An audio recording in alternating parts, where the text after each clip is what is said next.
¿Qué tal? Muy buenos días, tardes o noches. En este video voy a estar explicando el tema de dilatación de cuerpos perteneciente al curso de Física 2. Pero antes, ¿en qué consiste? Pues básicamente consiste en que un cuerpo o elemento ha variado en su temperatura. ¿Ya? En este video voy a estar explicando los subtemas de dilatación lineal, dilatación superficial y dilatación volumétrica. Comenzando primero por la dilatación lineal. ¿En qué consiste esto? Pues básicamente es cuando un cuerpo que ha sufrido una variación de temperatura ha sufrido una dilatación en su longitud o también llamado largo.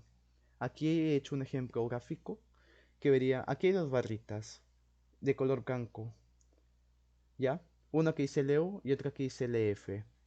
Y aquí hay un triangulito con una L. ¿Qué significa LO? LO es una longitud inicial. LF vendría siendo la longitud final y triangulito de L es una variación de longitud. ¿Ok? Este LO ha sufrido una variación de temperatura, ha aumentado su temperatura y se ha dilatado. ¿Ok? Y esa dilatación vendría siendo LF. ¿Y cómo se representa esa variación de longitud? Se representa mediante este triangulito de L, que como ya mencioné es la variación de longitud. Pero tenemos que recordar algo. Ese triangulito lo vamos a ver también en las demás formas de dilatación, que sería la lineal, volumétrica y superficial. También una densidad, pero eso no lo voy a abarcar. Ok, ese triangulito básicamente significa que es una variación, significa variación. ¿Y qué es una variación? Es básicamente una unidad final menos una unidad inicial. Como vemos, esta es una longitud inicial, una longitud final y este pedacito, triangulito de L, es lo que ha variado. Para este tema se van a estar utilizando dos fórmulas que realmente es una, que luego la voy a proceder a comprobar. La primera fórmula, por así decirlo, aunque es realmente una, es variación de longitud representado con triangulito de L es igual a longitud inicial, que es representado como L de O, multiplicado por alfa, que es el coeficiente de dilatación lineal, que a su vez está siendo multiplicado por variación de temperatura. Como mencioné, vamos a ver más veces en este triangulito. Ya, esa sería la primera fórmula. Luego la segunda fórmula, entre comillas, aunque realmente es una, vendría siendo longitud final es igual longitud inicial multiplicado por, abrimos paréntesis, 1 más alfa, que es el coeficiente de dilatación lineal, por variación de temperatura, y cerramos paréntesis. Y bueno, ¿y yo por qué digo que estas dos son iguales? Uy, muy grueso es esto. Ahí está. ¿Por qué yo digo que estas dos son iguales? Porque como mencioné, una variación es una unidad final menos una unidad inicial, y en este caso es variación de longitud, por lo que sería longitud final menos longitud inicial es igual a longitud inicial multiplicado por coeficiente de dilatación lineal por variación de temperatura. Si este longitud inicial lo paso con el signo contrario al otro término, quedaría que longitud final es igual a longitud inicial más longitud inicial por alfa por variación de temperatura. Y si esto lo factorizo, quedaría que longitud final es igual a longitud inicial por 1 más alfa, que es el coeficiente de dilatación lineal, multiplicado por la variación de temperatura. Y así queda demostrada que realmente es una sola fórmula, solamente que expresado de distintas maneras. Ahora, pasando con el tema de dilatación superficial, que consiste en que un cuerpo que ha sufrido una variación de temperatura, ahora ya no varía únicamente su longitud, sino en toda su superficie o también llamada área, como vemos en este pequeño gráfico, superficie inicial representado con SO, pasa a una superficie final representado como SF. Y triangulito de S vendría simbolizando la variación de superficie. Pasando a las fórmulas, ese tema, al menos en la dilatación de longitud, superficie y volumen, mantienen, como decirlo, una misma forma de las fórmulas, en donde primero va a comenzar la variación dependiendo del tema, que si es longitud, superficie o volumen. Luego va a pasar a la longitud, superficie o volumen inicial multiplicado por un coeficiente, que son representados como alfa, beta o gamma. Y por último, en lo que se repite siempre en las tres va a ser la variación de temperatura.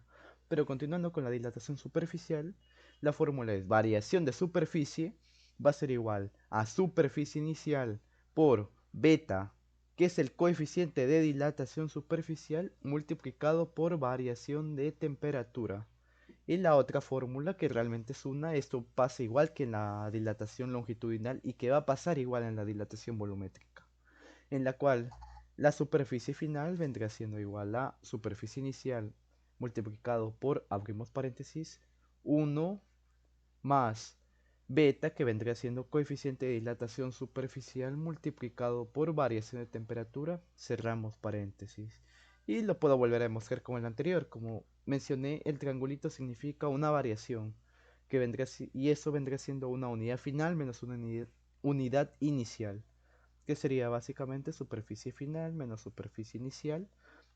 Vendría diciendo a superficie inicial por beta por variación de temperatura. Ya si es que lo paso aquí pasaría a sumar, y si es que lo factorizo directamente quedaría superficie final es igual a superficie inicial por 1 más beta, que es el coeficiente de dilatación superficial, multiplicado por la variación de temperatura. Y bueno, muchachos, por último vamos a ver la dilatación volumétrica. ¿En qué consiste? En que un cuerpo el cual ha tenido una variación de temperatura también ha sufrido una variación en su volumen. ¿Ok? Por ejemplo, tenemos este cubo, el cual le he puesto EBO, que significa volumen inicial. Y después, con la variación de la temperatura, ha pasado a ser VF, que vendría siendo el volumen final. Y la diferencia de este, el EBF, que es el volumen final, con EBO, que es el volumen inicial, nos va a dar triangulito de V, que como ya mencioné al inicio, vendría siendo una variación. Ese triangulito significa variación. Y triangulito V es variación de volumen. Las fórmulas que se van a ver aquí tienen la misma estructura que las anteriores dos que hemos visto, ya que vendría siendo triangulito de V o variación de volumen es igual a EBO, que es volumen inicial, multiplicado esta vez por gamma. ¿Y qué es gamma? Gamma es el coeficiente de dilatación volumétrica.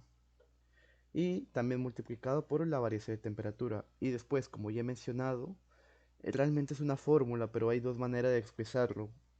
Y otra sería esta, que sería el volumen final es igual al volumen inicial multiplicado por, abrimos paréntesis, 1 más gamma por variación de temperatura, cerramos.